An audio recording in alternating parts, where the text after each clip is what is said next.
রেজাকে অসংখ্য ধন্যবাদ, হাবিবকে ধন্যবাদ, হৃদয়কে ধন্যবাদ, পারভেজকে ধন্যবাদ। পারভেজ আমাদের মাঝি।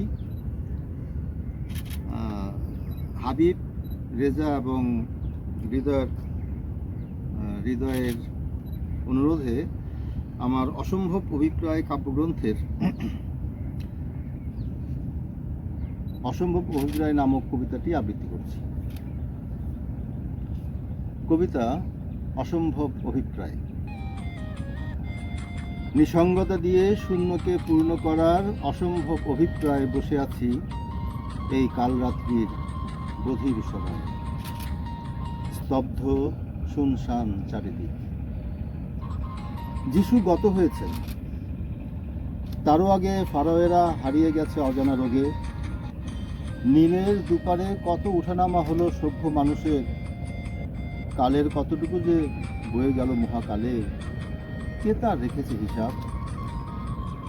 যে পাখি শেষ জামের ঘোষণা দিয়ে গেল উড়ে, সে ছিল মহেঞ্জোদারোর শেষ সাক্ষী নিশাচর।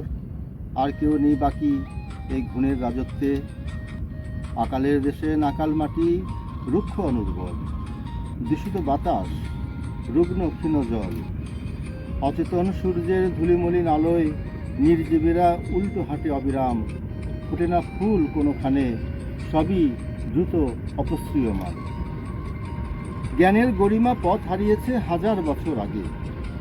আবর্জনার স্তূপে মশা আর মাছিদের বলি, কেবল কিলবিল পোকার বাহার। কবিতার পঙ্ক্তি ওধাও, পড়ে আছে মরার মুখের মতো পাংশু সাদা পৃষ্ঠা।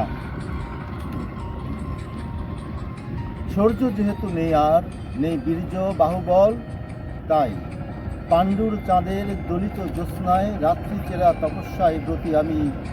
স্মৃতিমথিত মন্ত্রোচ্চারণে ভাবি, এ নগণ্য তপবলে যদি সম্ভব হয়, তবে শুধরে দেব সময়ে বড় কিছু ভুল।